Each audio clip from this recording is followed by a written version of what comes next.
Bienvenidos a otro vídeo de este podcast Paranormalmente Hablando, otro episodio de la sección donde contamos historias de encuentros aterradores con extraños, acompañados de nuestra queridísima Beth.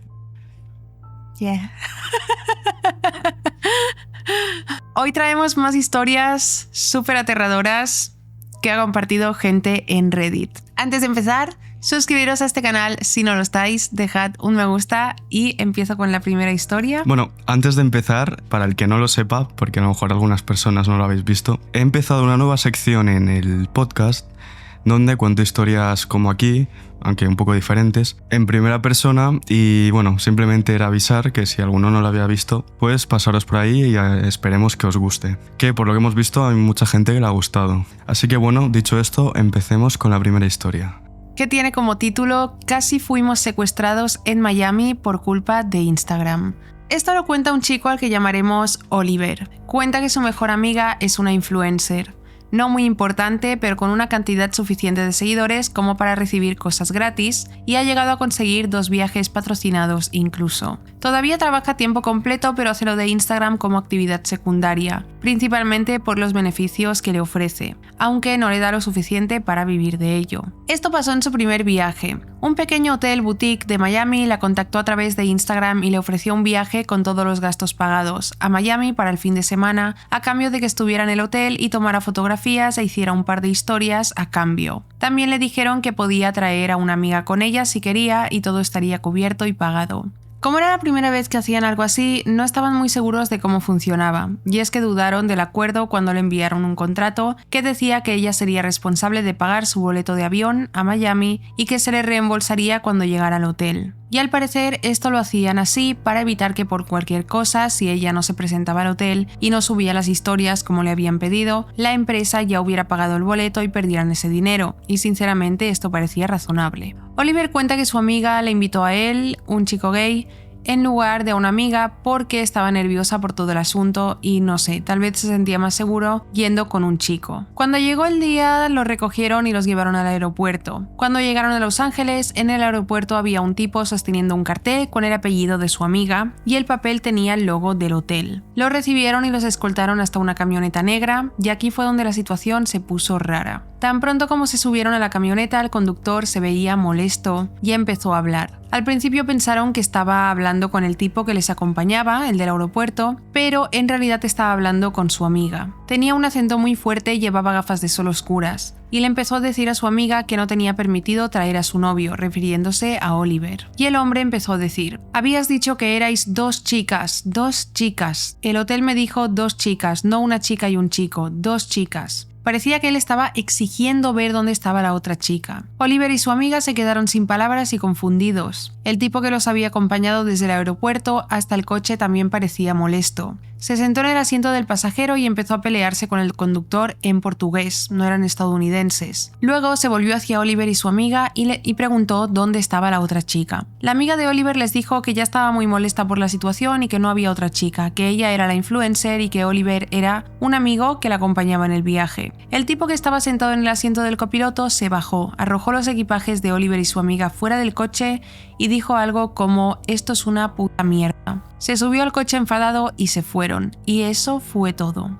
Ellos se quedaron en completo estado de shock y no es para menos. Imagínate la situación, si te pasa algo así no sabrías ni qué pensar porque no entiendes qué ha pasado. La amiga de Oliver inmediatamente envió un correo electrónico a Melissa, la encargada de relaciones públicas con la que había estado en contacto por correo electrónico, para contarle lo sucedido. Sin embargo, no obtuvo respuesta. Decidieron coger un taxi y presentarse en el hotel, y cuando llegaron fue entonces cuando todo tuvo sentido y entendieron qué había pasado. Al parecer el hotel había cambiado de nombre y tenía un nombre nuevo, un propietario y un personal completamente diferentes. Les mostraron la cuenta de Instagram a los encargados del hotel y de hecho era la cuenta de Instagram del hotel de siempre, pero claro, era la antigua cuenta, no la nueva cuenta que se habían creado hacía poco. Los del hotel les dijeron que nunca se habían comunicado con Oliver y su amiga y que no tenían nada que ver con el supuesto viaje pagado. Quienquiera que estuviera a cargo de la antigua cuenta de Instagram del antiguo hotel era quien había estado en contacto con ellos. Hay que tener en cuenta que esta era una cuenta de hotel bastante grande con 10.000 seguidores y había sido la real, la oficial, antes de ser cambiada. Pero al inspeccionarla más a fondo se dieron cuenta de que las fotos eran muy antiguas y también las publicaciones. Fue en ese momento donde entendieron que todo había sido una trampa de alguien desconocido y ajeno al hotel para secuestrar a la amiga de Oliver y a la otra chica que estos extraños esperaban que llevara con ella. La amiga de Oliver empezó a llorar sin parar y Oliver se quedó sin palabras. Tras eso llamaron a la policía y se reunieron con un detective, pero nunca se supo nada más al respecto. Investigaron quién manejaba la cuenta antes o quién tenía acceso a ella y ninguna de las personas que solían manejar esa cuenta tuvo algo que ver con eso y al parecer alguien había hackeado y robado la cuenta. Es perturbador y aterrador saber que quien haya querido secuestrar a la amiga o a cualquier otra chica usando este viejo Instagram del hotel sabe quién es la amiga de Oliver. Ese Instagram ha sido eliminado desde entonces y nunca más volvieron a saber nada de nadie. Pero pensar que su amiga hubiera sido secuestrada si hubiera ido con otra chica en lugar de con él le da escalofríos.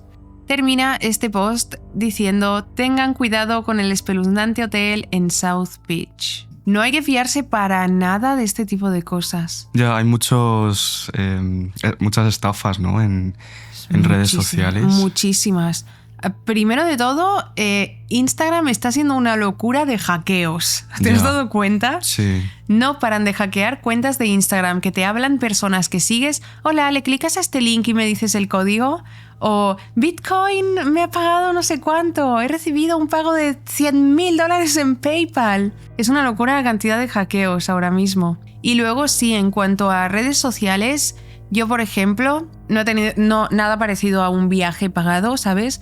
Pero otras cosas sí. Por ejemplo, me contacta una supuesta marca y me dice vamos a colaborar y me ofrecen un precio por una cantidad de publicaciones, pero hay un punto de la conversación cuando ya lo has pactado todo, incluso te mandan un contrato, que es completamente falso, te dicen, pero tú tienes que pagar el envío, que son $150. ¿Sabes? Y ahí te das cuenta de no, esto no es real, no tienes que pagar ningún envío tú como creador de contenido, lo pagan ellos. Tal y como has dicho en la historia, ¿no? Que le decían a la chica... Claro, que pagaba ella el... Sí, normalmente, bueno, tú con tu experiencia puedes decir que cuando alguna marca te dice de pagar algo... Es mínimo, completamente falso. Eso ya es motivo de desconfianza, porque normalmente las marcas pagan todo, se hacen cargos de todo. Exactamente. Pero yo estos ya sabía que era una estafa, pero les dije para que me lo argumentaran, ¿por qué tengo que pagar el envío? Si me vas a pagar tanto, ¿no puedes pagar el envío? ¿O no me puedes descontar Claro, el que ya venga envío incluido en el pago, de eso, ¿no? lo que sea? Exacto. Sí. Pero se las ingenian ahí para... Sí, bueno, y lo más aterrador de esta historia es no solo es el hecho de estafa, sino que la iban a secuestrar. Que me ha recordado un poco a una película que se llama Taken. Sí, Venganza. Venganza. Y sí, que una chica va a París y la secuestran, ¿sabes? Uh-huh. Y a saber para qué. Trata de humanos. Sí. Uy, me he recordado ahora que has dicho esto, una película... Bueno, es una serie. No creo que la haya visto mucha gente. Que se llama Matryoshka, es rusa. ¿Sabes? Me comentaste de ella, sí, que querías verla. La vi, pero la vi en una web, no en Netflix ni nada así, no está en ninguna de estas ¿Y de qué va? webs. Pues va de que una empresa está contratando a bailarinas para hacer un tour de... Sí, como, de baile. como una obra de... Como una gira, ¿no? Sí, una gira. Y es completamente mentira. Cuando ya tienen a todas las chicas, las suben a un bus diciéndoles nos vamos al tour y a mitad de camino les quitan los pasaportes a todas y ya las meten en prostíbulos. No es rusa, es belga. Creo que es belga. Ay, no me acuerdo ahora. Bueno, la veremos para ver qué tal y si nos gusta os lo diremos para recomendarla. Aunque bueno, ¿tú la recomiendas? Sí, es una serie de televisión belga, es belga. Ah, vale. Sí, la recomiendo. Me acuerdo que cuando la vi Bueno, es impactante la serie. Sí. Pues la siguiente historia me ha parecido muy interesante porque aunque es un poco corta, la persona que nos la ha compartido también ha compartido fotos que iré poniendo a lo largo según cuente la historia y a ti te las enseñaré porque la verdad que junto con la historia es bastante impactante verlas, con el contexto y todo. Pues bueno, esta historia le ocurrió a un chico al que llamaremos Robert. y dice que aunque es una historia breve, piensa que vale la pena compartirla con nosotros. Además, como he dicho, pues ha publicado las fotos, ¿no? Que según dice nos ayudará a visualizar mucho mejor según avance la historia. Robert vive en el norte de Gales, Reino Unido, y dice que para cualquiera que haya tenido el placer de visitarlo, es realmente un lugar hermoso para vivir, aunque para alguien que es adolescente, es un sitio que carece de cosas para hacer. Y es por este motivo que Robert y sus amigos solían explorar las zonas del campo y de la costa como forma de divertirse. A pesar de estar bastante poco poblada en comparación con las ciudades más cercanas, en ese lugar hay una autovía que recorre toda la costa desde Gales hasta Inglaterra. Además, las vías del tren discurren a lo largo de esta carretera durante la mayor parte de su recorrido, pasando ocasionalmente por encima a través de un pequeño puente de camino. Robert cuenta que unos años atrás, una noche, 3 de sus amigos y él decidieron intentar explorar el interior de uno de estos puentes, ya que uno de los miembros del grupo había descubierto una tapa de alcantarilla cerca que creían que era una entrada. Al inspeccionarlo más de cerca, descubrieron que se necesitaba varias herramientas para poder entrar. Así que más tarde regresaron con el equipo necesario y procedieron a desatornillar la cubierta. Esto debía hacerse con sigilo ya que la vía del tren estaba justo a su lado, no lo suficientemente cerca como para representar algún peligro, pero definitivamente a una distancia lo suficiente pequeña como para causar pánico a cualquier maquinista, y, según dice, el pánico generalmente significa policía. No pasó mucho tiempo hasta que retiraron la pesada tapa de acero de la alcantarilla y comenzaron a descender por la escalera hacia la estructura. Una vez que todos bajaron y llegaron sanos y salvos al fondo, decidieron avanzar hacia el otro lado. En este punto se encontraban totalmente confinados en un estrecho espacio que conducía al área principal. Debido a que estaban apretujados y agachados en un lugar tan estrecho, se empezó a crear una creciente sensación de claustrofobia entre ellos. La distancia de un extremo al otro era sorprendentemente larga, ya que, como he dicho, pues era el puente de una autovía. Pero a mitad de camino se podía ver hacia abajo a través de estrechos huecos a la autopista que pasaba por debajo. Y cuenta que esto fue realmente gratificante ya que los ayudó a mantener la calma y también les ayudaba a sentirse menos atrapados y claustrofóbicos. En ese momento, más allá de la leve incomodidad y el encierro, todavía eran un grupo de chicos emocionados por una aventura. Sin embargo, esto estaba a punto de cambiar drásticamente.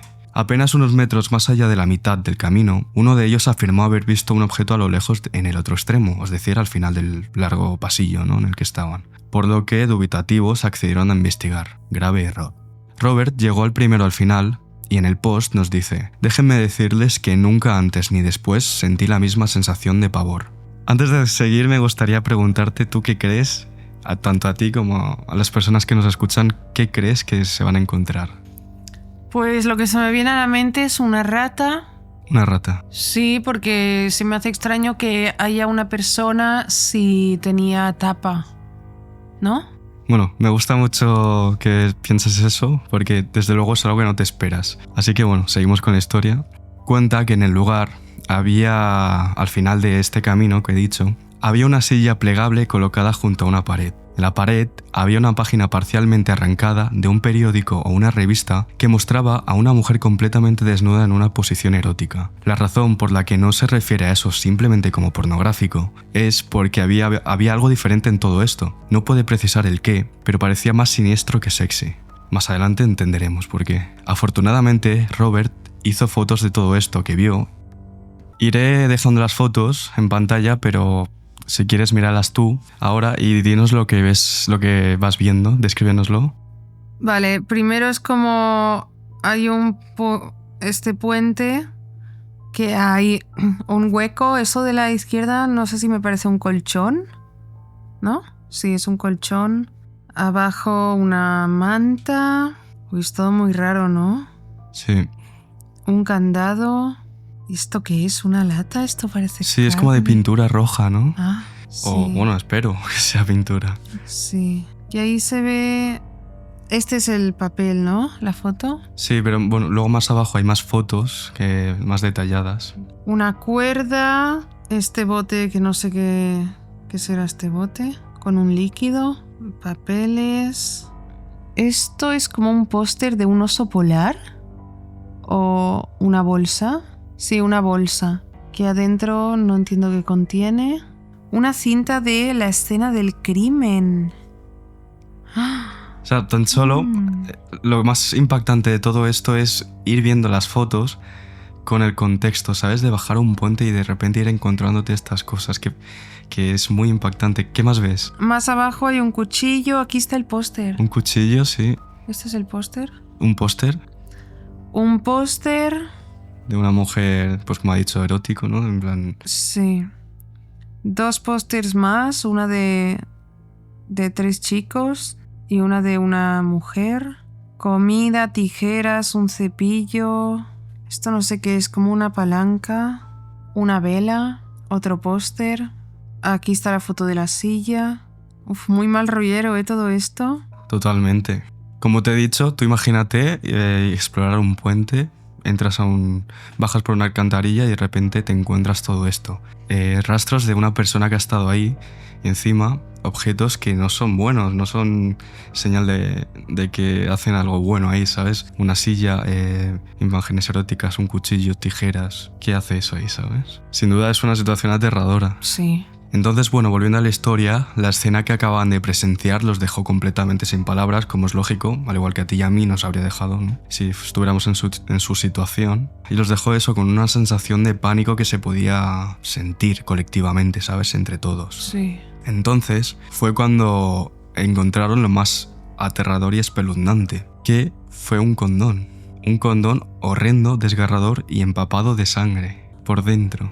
Sin duda esto a mí cuando leí esto dije, ¿qué es esto? ¿Sabes? No entiendo. Sí. No hace falta decir que al ver esto último salieron de allí lo más rápido que pudieron, golpeándose las rodillas y las espinillas contra los bordes afilados de cemento que bordeaban el camino hacia la escalera por la que habían entrado. Por supuesto, en ese momento todos estaban rezando a Dios para que alguien no los hubiera descubierto o les hubiera vuelto a cerrar la alcantarilla, y mucho menos de que el extraño o los extraños que habían estado en ese lugar de repente les diera por venir. Sin embargo, cuando llegaron al final, pues afortunadamente, la ruta de salida estaba completamente despejada y rápidamente corrieron tan lejos como sus piernas les permitieron. Y así es como acaba esta historia. Robert está seguro de que este final decepcionará a muchos de los que leamos esto, ya que nunca se toparon con el individuo retorcido que se sentaba en esa silla para masturbarse de una forma siniestra y enfermiza. Pero recalca lo radicalmente fuera de lo normal que fue esto en el lugar donde vive. Robert dice que la razón por la que mencionó a la población al principio fue a propósito, ya que explica que hay bastante gente en ese lugar, pero no tantas personas como para que nadie se diera cuenta de que alguien se había vuelto loco y hacía estas atrocidades, ya que todos se conocían y alguien se habría dado cuenta. Por ejemplo, había literalmente un solo hombre sin hogar en todo el lugar, al que todos en la zona conocían y le tenían cariño, y tal era el caso que incluso cuando este señor falleció, todos fueron a su funeral. A veces, Robert piensa en quién podría ser la persona que baja por ese puente y se abre paso a través de la oscuridad para sentarse frente a una pared y hacer Dios sabe qué, y terminar con un condón lleno de sangre. Sinceramente, Robert no se puede imaginar una situación más surrealista. También dice que esto que ocurrió no se lo ha contado a nadie, ni una sola vez, ya que él al principio creía que lo mejor sería olvidarlo, pero que pensándolo mejor cree que deberían habérselo contado a la policía, o al menos a alguien para que supiera que había alguien ahí, en el lugar, en la zona, bajo el puente con problemas mentales haciendo estas cosas. Cuando publicó este post termina diciendo que ahora es más mayor, ya que esto le ocurrió 3 años antes de publicar esto, y está considerando volver allí, acompañado con gente, por supuesto, para ver qué es lo que hay más, o sea, qué más hay abajo, ¿sabes? Y bueno, al parecer volvió porque, aunque te las he enseñado antes, las fotos que te he enseñado son de esta revisita que volvió a ir, y son fotos desde luego extrañas que definitivamente valen la pena ver. Y así termina este post. O sea, me da la sensación como de que, claro, explica que vive en un lugar de poca gente y que todo el mundo se conoce, ¿no? Sí, exactamente. Cualquier persona puede ser la que baja ahí. Cualquier persona que ellos conocen, exacto, sí. Wow. Sí, es súper aterrador, sobre todo por eso, por pensar que tú vives en un lugar que sabes quiénes son todos. Exacto. Y alguno de esas personas que tú conoces baja y hace estas cosas. Pero a mí lo que me intriga es que ¿por qué había todas estas cosas? Porque hemos visto, por ejemplo, un cuchillo, unas tijeras, una cinta de policía, ¿no? De crimen Sí. no pasar. Y esto es lo que más me ha impactado, ¿sabes? Porque ¿quién haría eso, sabes? ¿O qué hacía con todo eso abajo? Sí, desde luego no sé, pero es muy aterrador. Da miedo. Sí, totalmente. A mí me da la sensación que, como bien dice, puede ser alguien con una enfermedad mental. Sí. ¿Por qué hacer eso? Totalmente. La siguiente historia que vamos a contar hoy se titula La tienda de campaña en los árboles. Esta historia ocurrió en agosto de 2013 en las montañas del sur de Oregón. Peter es un aviador de las fuerzas de seguridad de la Fuerza Aérea de los Estados Unidos, es decir, policía militar. Un día, debido a que su novia estaba en el trabajo y él estaba en casa y hacía un calor sofocante, su amigo Nick, otro policía militar, y él decidieron ir a explorar algunas carreteras secundarias y alejarse del calor de la ciudad. Cuenta que el sur de Oregón está atravesado por caminos forestales, algunos de ellos muy utilizados y muchos otros totalmente olvidados y cubiertos de vegetación. Y debido a esto, Nick y él a menudo pasan muchos de sus días libres recorriendo caminos que ya conocen para encontrar caminos que no conocen y así explorarlos. Conducen durante horas por las montañas para finalmente volver a los caminos pavimentados. Ese día en particular, a pesar del calor que hacía en la ciudad, en las montañas empezaron a formarse nubes de tormentas, pero les dio igual, ya que aún así decidieron seguir adelante con su recorrido y tomaron un camino por el que nunca habían estado y comenzaron a conducir hacia las montañas. Después de conducir durante una hora, durante todo el trayecto no vieron ni escucharon señales de otras personas en el bosque. En cierto punto doblaron una curva en el espeso bosque de abetos y salieron a un prado rodeado de álamos. El prado era perfectamente llano y estaba inquietantemente tranquilo. Ambos notaron la extraña quietud que había casi de inmediato. No había pájaros, apenas ruidos de insectos, ni ardillas y por supuesto no había otras personas. Al otro lado del prado, justo en el borde de la línea de árboles, había una mesa de picnic. Sin embargo, la mesa era muy extraña, estaba pintada de un naranja brillante y era mucho más grande que una mesa de picnic típica de un parque. Al notarlo, Nick condujo a través del prado para ver la mesa más de cerca. Peter recuerda que se sintió aprensivo a medida que se acercaban a esa mesa. Todo el escenario era excepcionalmente extraño, el silencio general del bosque era inquietante, además era casi imposible ver a lo lejos entre los árboles, ya que los árboles crecían muy juntos. Cuando aparcaron junto a la mesa, saltó del asiento del pasajero de la camioneta para echar un vistazo. Peter cuenta que él no era una persona alta, mide 1,65, pero que a pesar de su estatura, de todos modos, la mesa era ridículamente grande y prácticamente inutilizable. Los asientos estaban casi a la altura de su pecho, lo que significaba que tendría que trepar para sentarse en ellos. Que me está dando todo, no sé, unas vibes muy extrañas, ¿sabes? Una mesa gigante en mitad de un prado desolado. Ya, la verdad es que esto está totalmente fuera de lugar, ¿no? Sí. Mientras miraba la mesa, Nick lo llamó para que se acercara a la camioneta y Peter notó que Nick estaba mirando hacia los álamos. Al principio no podía ver lo que estaba mirando, pero luego vio un destello entre los árboles espesos que estaba bastante fuera de lugar. Cuando observaron más detenidamente, vieron que había una pequeña tienda de campaña para una persona detrás de los árboles, a unos 15 metros de la extraña mesa. Al principio, Peter tuvo una sensación de miedo y estaba seguro de que había alguien en la tienda y que si veían a la persona ellos también podrían verlos a Peter y a Nick. No había campamentos en esa zona, ni gente ni carreteras principales en kilómetros a la redonda, por lo que les pareció muy extraño. Dice que seguramente alguien que acampara en un lugar tan remoto sería como mínimo una persona extraña. Sin embargo, cuando observaron la tienda no vieron ningún movimiento ni oyeron ningún sonido que viniera de ella. Nick sugirió a Peter que llamara para ver si había alguien dentro, y a pesar de que no quería hacerlo, Peter lo hizo. Gritó, ¿hay alguien ahí?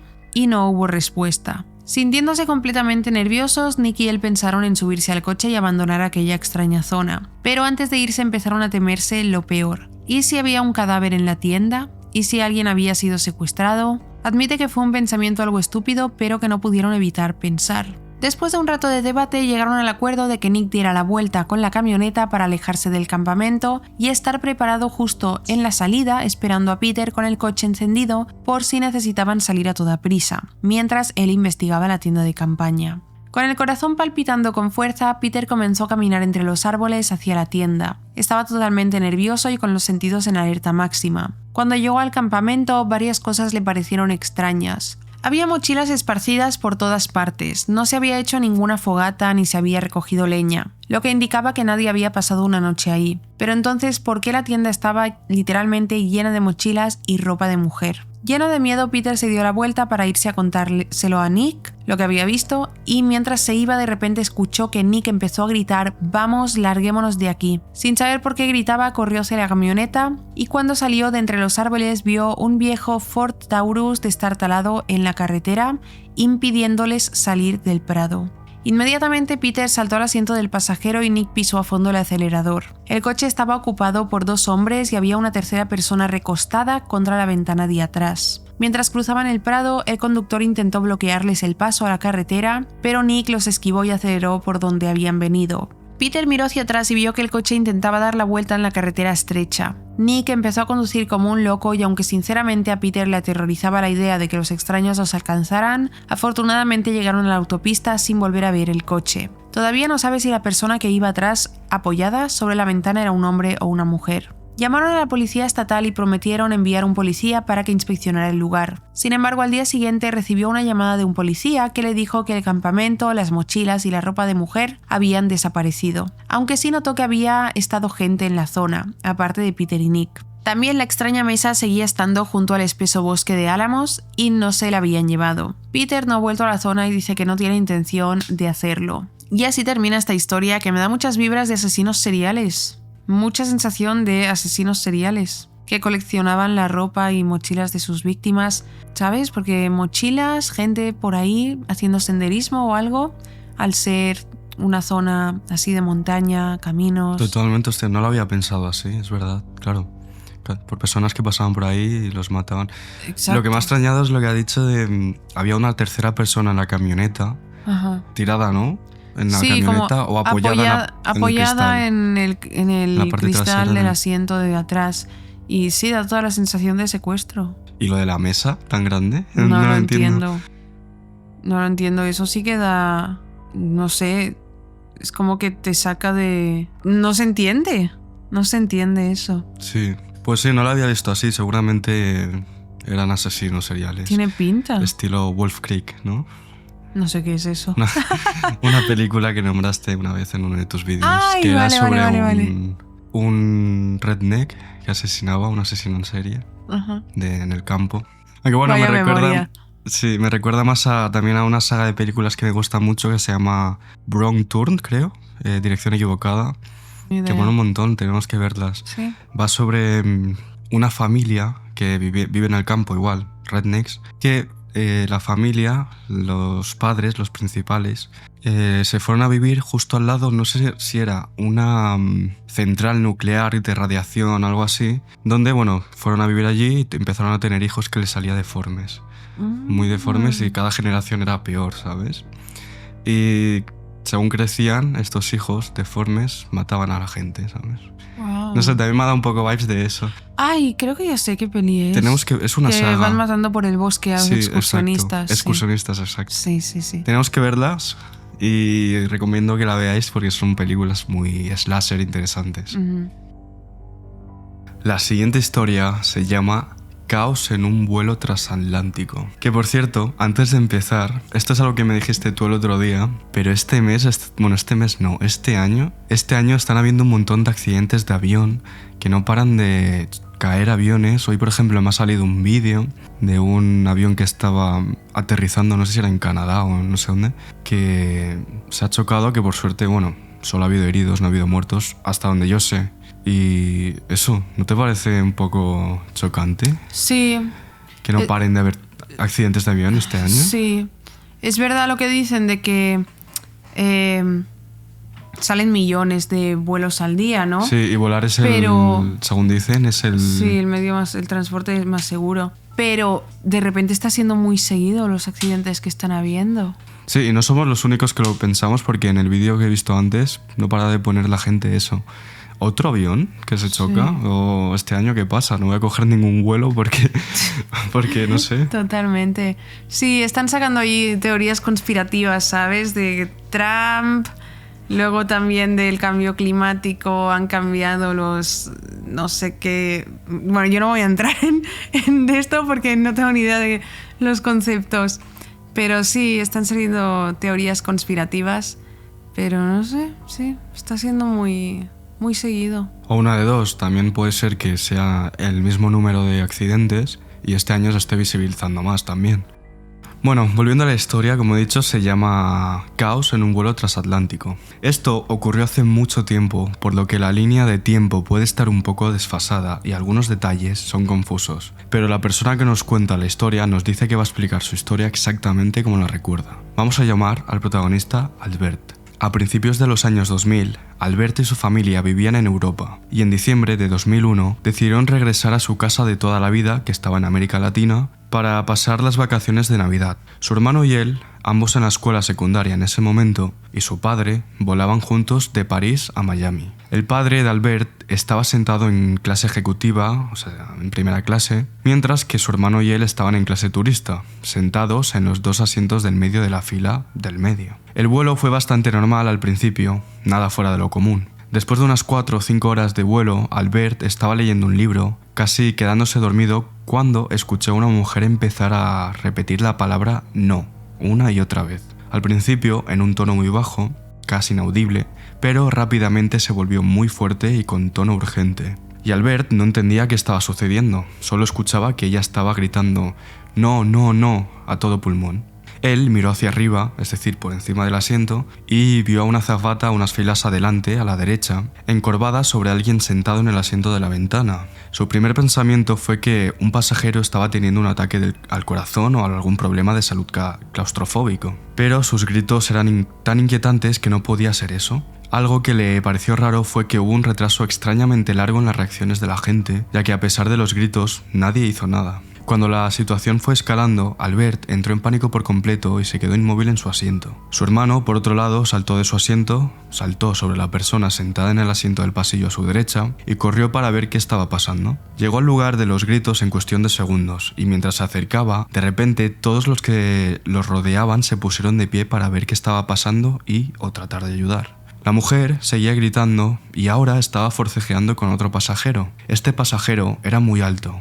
Tan alto que toda su cabeza era visible por el respaldo del asiento, por encima del asiento, mejor dicho, y tenía el pelo largo y rizado. El hermano de Albert regresó a la fila en la que estaban sentados y dijo: algo está yendo mal, algo está mal. Antes de volver a subir, es decir, ir hacia adelante donde estaba todo el griterío, para volver a ver más de cerca. Los pasajeros que estaban cerca de ella, de la mujer, también comenzaron a forcejear con el hombre. Un grupo de personas se abalanzó sobre él y comenzaron a tirar de él. Y alguien en la fila detrás de él incluso le tiró del pelo hacia atrás con tanta fuerza que sacudió su cabeza. Soltó un grito muy fuerte y luego, a raíz de ahí, se desató el caos. Los pasillos estaban tan llenos que nadie podía moverse, y Albert, en cierto punto, vio que pasaban de mano en mano un extintor desde la parte trasera del avión hacia adelante. Inmediatamente pensó que había un incendio y que todos iban a morir. Era una sensación increíblemente desesperanzadora saber que no había ningún lugar al que correr ni manera de escapar de esta situación que se estaba desarrollando. Pasaron el extintor a un asistente de vuelo masculino que estaba cerca del tipo, y el asistente de vuelo cogió el extintor y lo golpeó con la culata del extintor muy fuerte en la cara de este tipo. Los asistentes del vuelo comenzaron a pedir cinturones, auriculares, correas, etc., cualquier cosa que pudieran usar para sujetar a este tipo. El hermano de Albert se quitó el cinturón y se lo dio, y ellos envolvieron todo lo que pudieron alrededor de los brazos, hombros y torso del pasajero, sujetándolo al asiento. Albert, tras eso, vio que el asistente de vuelo masculino que le había golpeado con el extintor, de repente llevaba un par de zapatillas negras grandes a la parte trasera del avión, lo que en ese momento le pareció un poco extraño, pero no le dio importancia. Los auxiliares del vuelo preguntaron si había un médico a bordo para sedar al tipo, pero nadie se acercó. No recuerda exactamente cómo o cuándo se calmaron las cosas, pero finalmente se les dijo a todos que regresaran a sus asientos. A un pequeño grupo de las personas que ayudaron a sujetar al tipo se les pidió que hicieran guardia en forma rotativa. Siempre había al menos varias personas sentadas detrás de él y o junto a él vigilándolo. Incluso hubo alguien detrás de él sosteniendo un puñado de su cabello durante el resto del vuelo, para que no se moviera. El piloto anunció por el sistema de megafonía que había habido una brecha de seguridad y que iban a hacer un desvío al aeropuerto de Logan de Boston. Dijo que no sabían si la persona que había montado ese revuelo estaba trabajando sola, así que les indicaron que llevaran cuidado y vigilaran a las personas que estaban sentados al lado suyo. Albert cuenta que la situación era la siguiente. Se encontraban en medio del Atlántico, con tal vez un trayecto de 4 horas más para poder aterrizar, y el ambiente estaba un poco siniestro y tenso, pero afortunadamente todos fueron amables y estaban de muy buen humor. Y nadie sabía realmente qué había sucedido.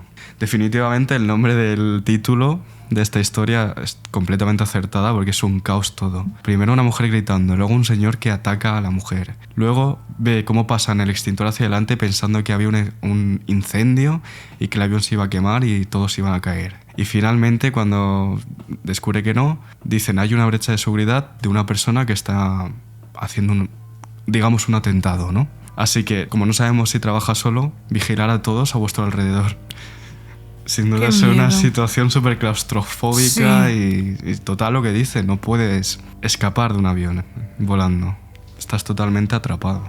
Como he dicho, nadie sabía realmente qué había sucedido y durante el vuelo no se les permitieron levantarse de los asientos y si querían ir al baño también tenían que llamar a una azafata para que los acompañara al lavabo, donde tampoco se les permitía cerrar la puerta con llave. Albert recuerda que un viejo francés gruñón que estaba a unas filas de ellos se enfadó mucho al cabo de un rato y se levantaba sin permiso solo para fastidiar a las azafatas, las cuales no estaban contentas con la situación. Después de un rato pusieron la película Legally Blonde para distraer a los pasajeros y su hermano y él subieron a clase business, a primera clase, para hablar con su padre. Al parecer, los de primera clase no se enteraron de la magnitud del caos que se había desatado en la clase turista y todos seguían con sus asuntos como siempre. Unas horas más tarde, cuando se acercaban a los Estados Unidos, vieron aviones de combate fuera de las ventanillas, a ambos lados del avión siguiéndolos. El piloto anunció que los estaban escoltando a Boston. Algunos niños pequeños se emocionaron mucho al ver a los aviones,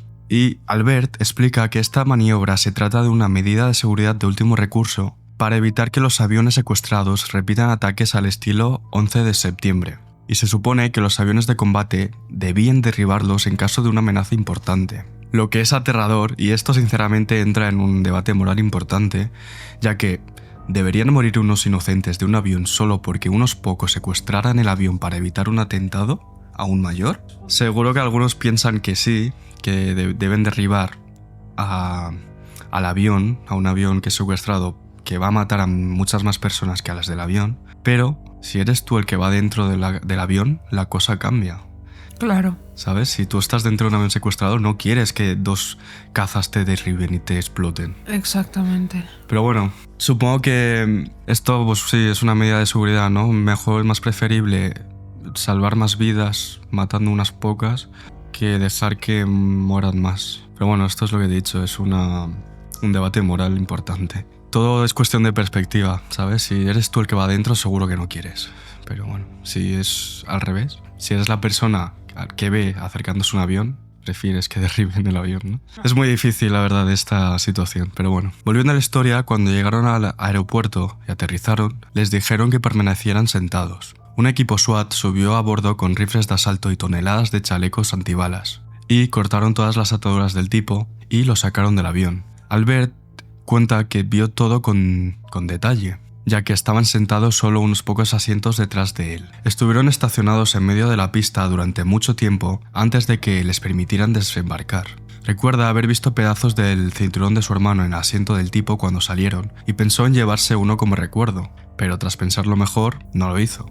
Después los escoltaron hasta una zona de recogida de equipajes en el aeropuerto Logan de Boston, que estaba rodeada por una gran valla de metal para mantenerlos a todos en el mismo lugar. Estuvieron allí durante lo que parecieron 3 o 4 horas, simplemente esperando ansiosamente, y nadie les explicaba nada. Los pasajeros se estaban poniendo muy nerviosos, sacudiendo las vallas de metal y gritando al personal del aeropuerto que esto era un trato inhumano ya que no habían comido, ni había ningún lugar para sentarse y los niños lloraban. Incluso docenas de personas intentaban dormir en la cinta transportadora de equipajes. Finalmente pidieron un montón de pizzas y los dejaron pasar a una sala de espera con sillas de verdad, donde el FBI interrogó a cada pasajero. Fueron sorprendentemente antipáticos.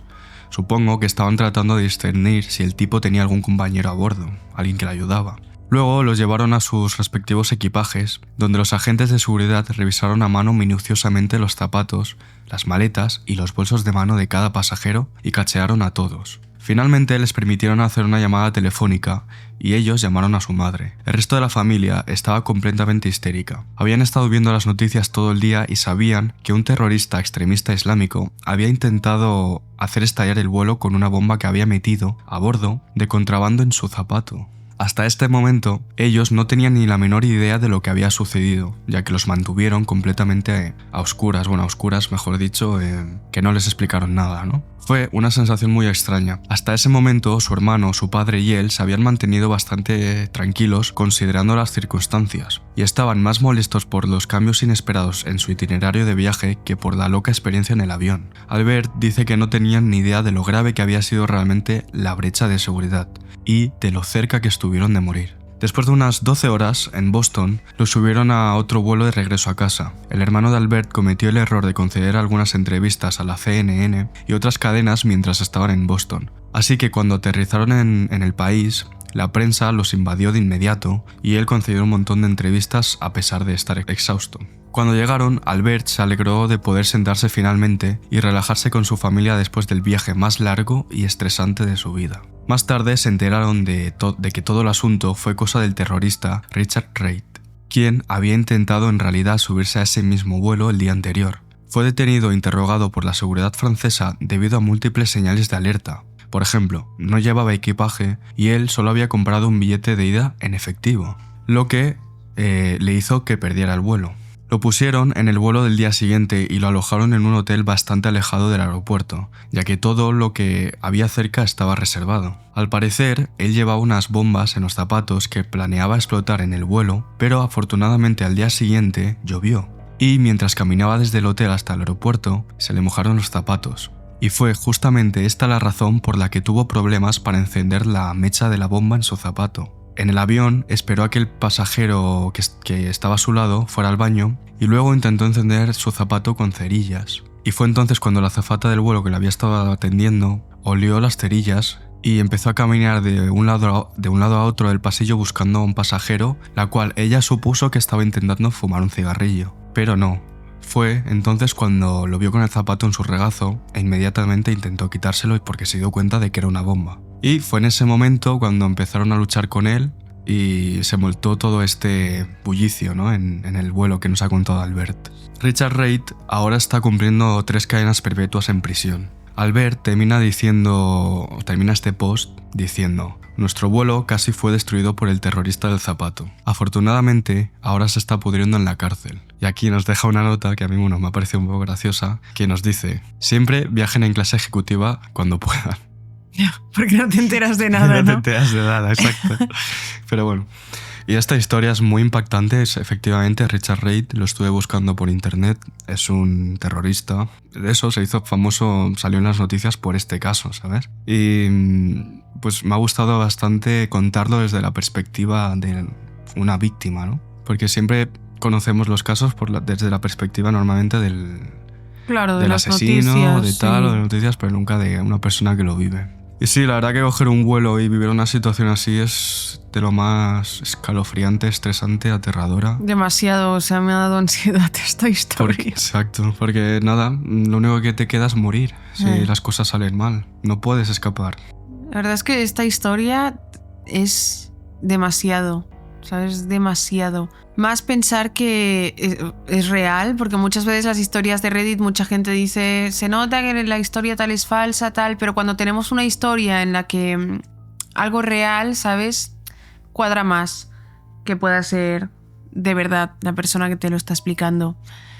Y, es aterrador de verdad. Y el tema este de que es que me ha dado ansiedad esta historia. Porque yo he viajado un montón, he viajado muchísimo, pero hubo un punto de quiebre. En 2018 fue mi último viaje y no viajé más en avión, porque empecé a tenerle mucho miedo a los aviones. Fuiste a París, ¿no? La última vez. Sí, el último viaje fue a París y antes había viajado mucho.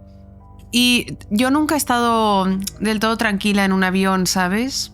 Alguna vez me tomaba una dormidina para dormir y por claustrofobia, pero hubo un punto de quiebre en el que no pude coger más avión, o sea, en el que no no concebía ya la idea de, venga, voy a comprar un billete de avión, ¿sabes? No, era como, no me apetece mucho el trayecto de avión y todo, ¿sabes? ¿Pero fue por algún motivo en especial o simplemente te empezó a dar claustrofobia y ya dijiste no quiero viajar más? Me empezó a dar claustrofobia, sí. Es que, chicos, yo tengo una claustrofobia a niveles extremos. Ha ido incrementando mucho a lo largo de los años. No puedo entrar en un ascensor.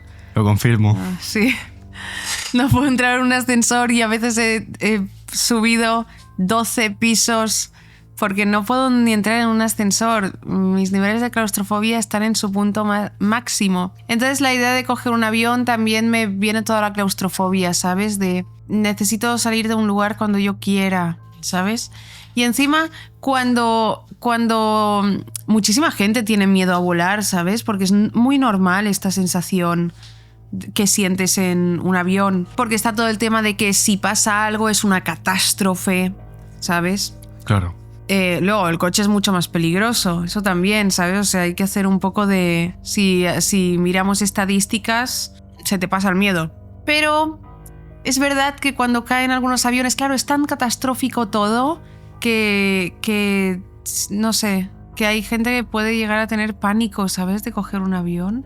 Por el nivel de tragedia que puede ser, ¿no?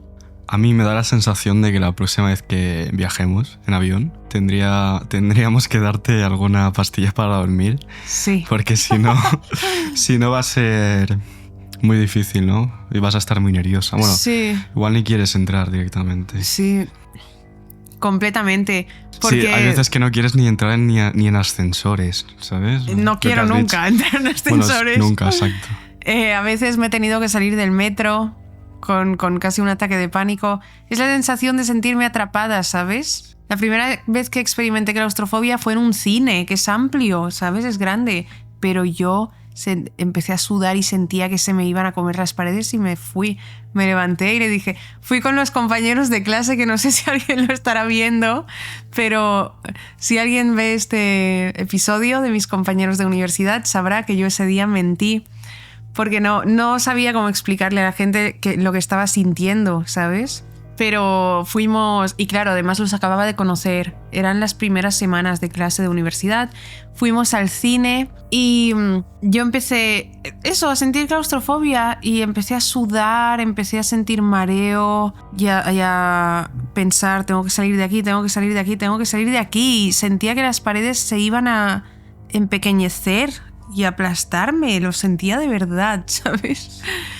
Y le dije, a mi madre siempre me ha salvado de todas las situaciones, le escribí un WhatsApp, mamá, dime que te has dejado las llaves y que tengo que ir a abrirte. Y me dijo, tráeme las llaves, y le dije a la que estaba mirando, mira, me tengo que ir a abrir a mi madre. Me levanté y me fui.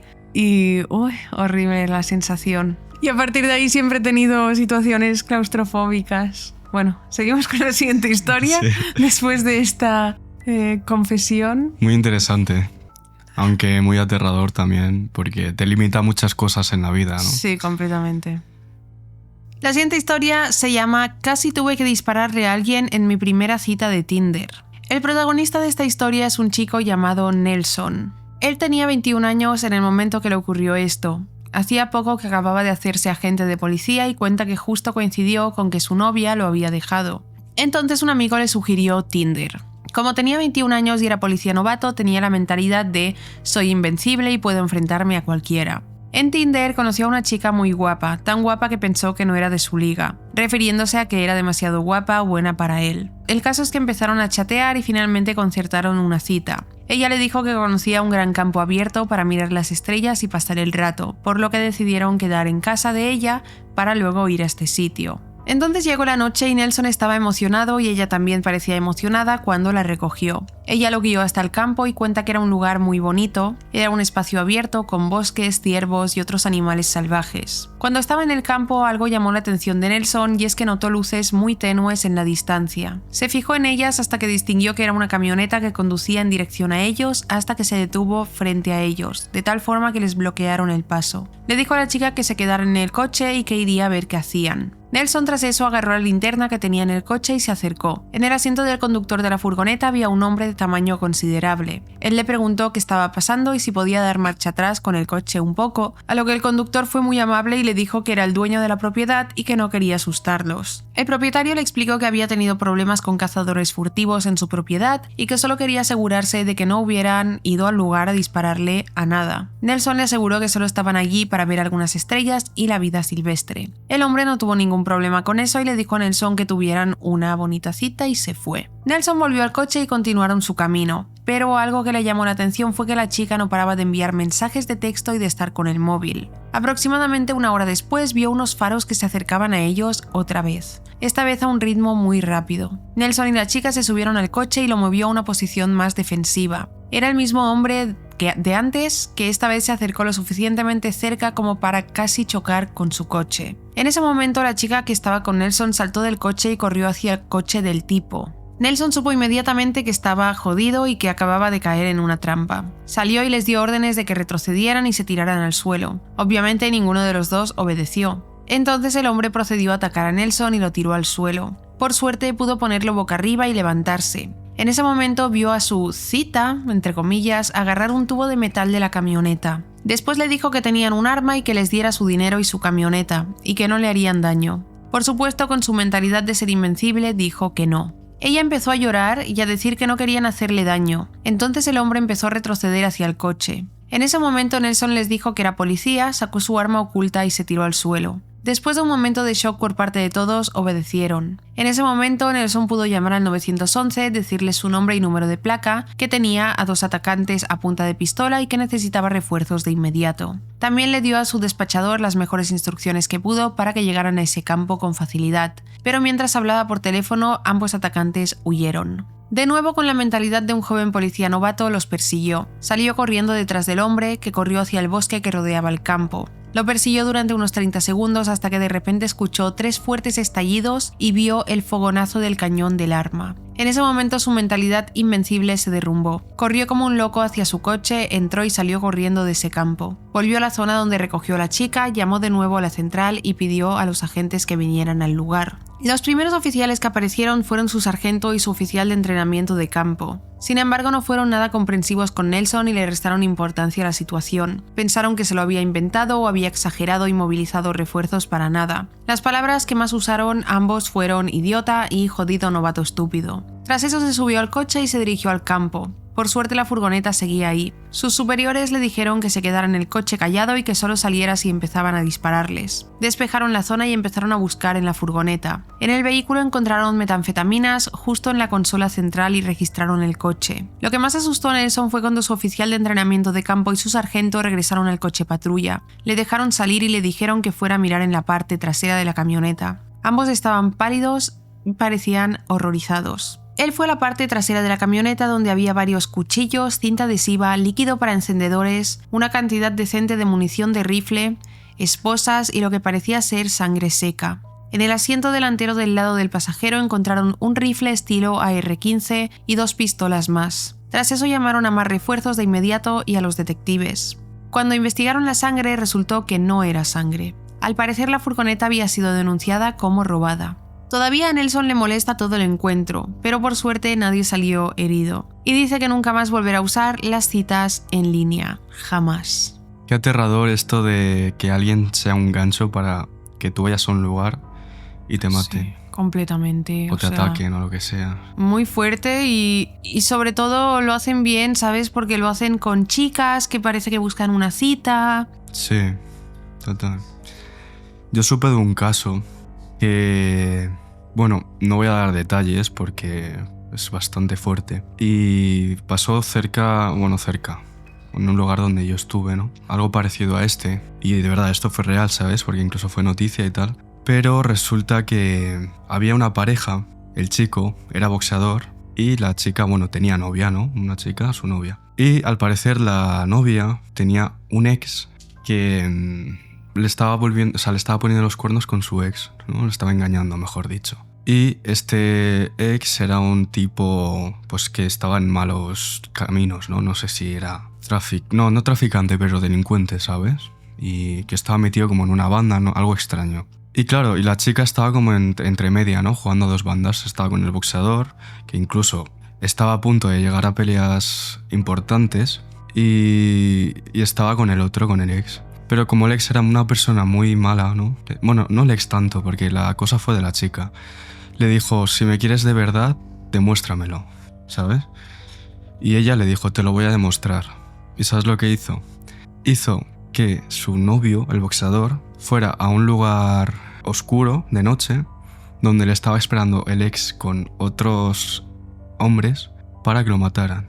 Y así demostrarle que estaba enamorada de él, que lo quería de verdad.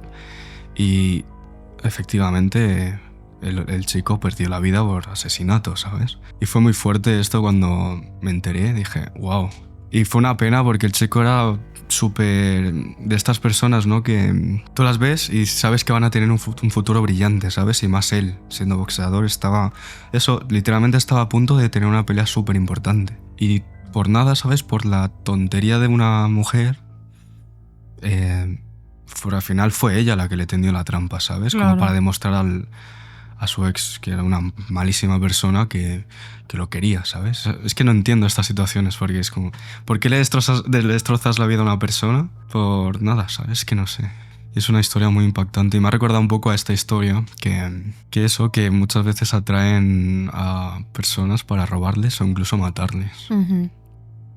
La última historia se llama Mis vecinos fueron asesinados y todos nos enteramos. Esta historia nos la cuenta una chica que llamaremos Lorena. Ella vive en un barrio de clase media-baja en el Caribe y cuenta que es un lugar tranquilo donde no pasa nada. El tipo de lugar al que la gente va y se retira a beber piñas coladas todo el día. Sin embargo, unas cuantas casas al lado de la suya, vivía una familia que no era como el resto. Tenían la casa más grande de la calle y vivían lujosamente. Los hijos de esta familia normalmente jugaban con Lorena, especialmente la niña más pequeña, a la que todos apodaban Tini. Tini tenía unos 5 años cuando ella tenía 11, y siempre estaba en casa de Lorena. Sabía que a su madre y a los vecinos les preocupaba que una niña de 5 años estuviera todo el día afuera y no llegara a su casa hasta la medianoche los días de escuela, pero como era un lugar tranquilo donde no pasaba nada, nadie se preocupaba. Cuando Tini cumplió 6 años, sus padres le organizaron una fiesta de cumpleaños gigante y todos los niños del vecindario fueron invitados. Lorena quería ir ya que tenían castillos inflables, toboganes de agua y todo con lo que un niño quisiera jugar, pero sus padres no le dejaron ir. Nunca supo por qué.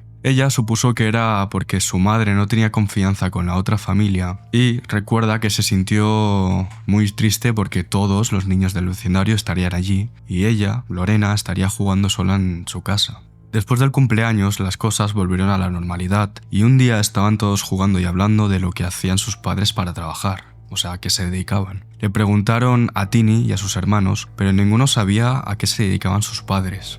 Solo sabían que el padre viajaba mucho y siempre estaba en reuniones. Sin embargo, no prestaron mucha atención y todos continuaron con su día normal, ¿no? De cosas de niños. Una noche estaban jugando en la calle cuando empezaron a oír fuertes estallidos que venían de la casa de Tini. Lorena nunca olvidará ese día, ya que los vecinos, incluida su madre, salieron corriendo y los llevaron adentro gritando que eran disparos. Algunos de los vecinos, como ellos, entraron en casa y se quedaron allí mientras otros, como por ejemplo su vecino de al lado, el cual era un policía, corrió hacia la casa de Tini. Todo lo que vieron después de los disparos fue una camioneta negra que pasaba a toda velocidad por la calle y casi mata a un perro. Además, algunos hombres entraron en la casa. Tini y sus hermanos querían comprobar qué estaba pasando, pero todos les prohibieron entrar. Todo lo que ella recuerda es un montón de policías y ambulancias unos minutos después. Y eso fue lo último que recordó, las ambulancias, ¿no? Y a partir del día siguiente, Lorena cuenta que nunca volvió a ver a Tini ni a sus hermanos. Durante un par de meses la casa estuvo vacía, pero camionetas negras y hombres extraños seguían entrando al vecindario de puerta en puerta pidiendo información sobre el hombre y sus hijos, es decir, sobre la familia de Tini y sobre el padre de Tini. Sin embargo, nadie hablaba al respecto. Lorena recuerda que los policías le preguntaron por Tini y los niños y si alguna vez dijeron algo raro sobre su padre y su madre. Pero ella en ese momento solo tenía 11 años y estaba más preocupada por jugar a Mario Kart en la Wii que por lo que pasó esa noche. Pasaron los años y la historia se desvaneció.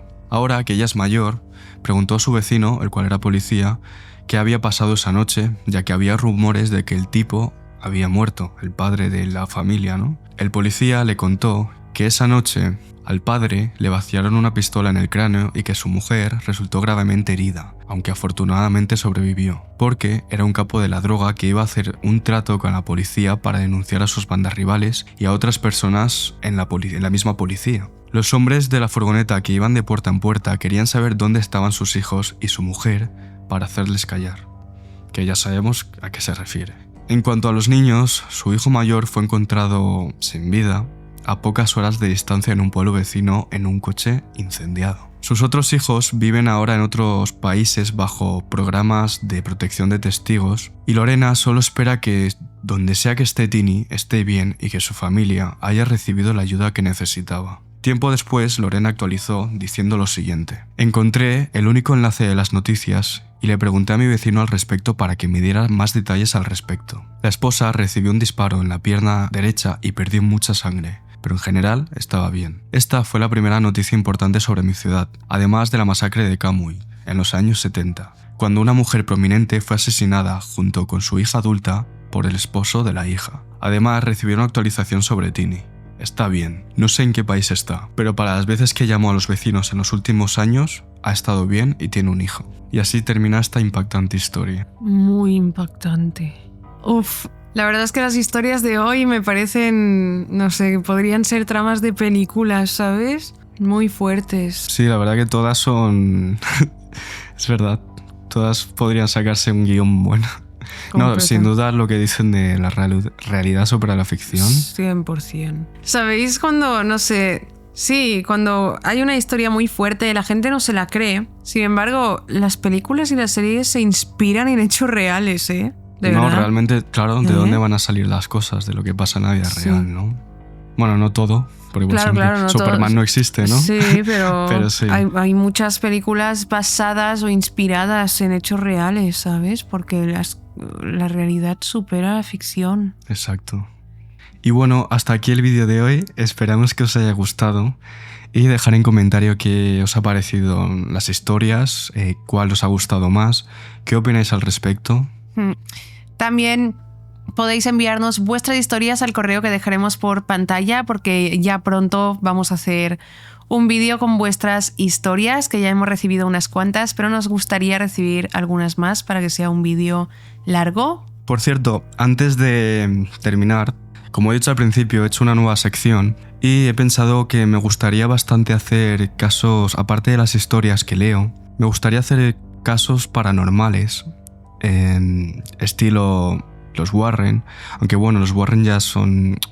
es muy conocido, sí, ¿no? Los Warren ya no, pero hay muchísimas otras que no se conocen. Exacto.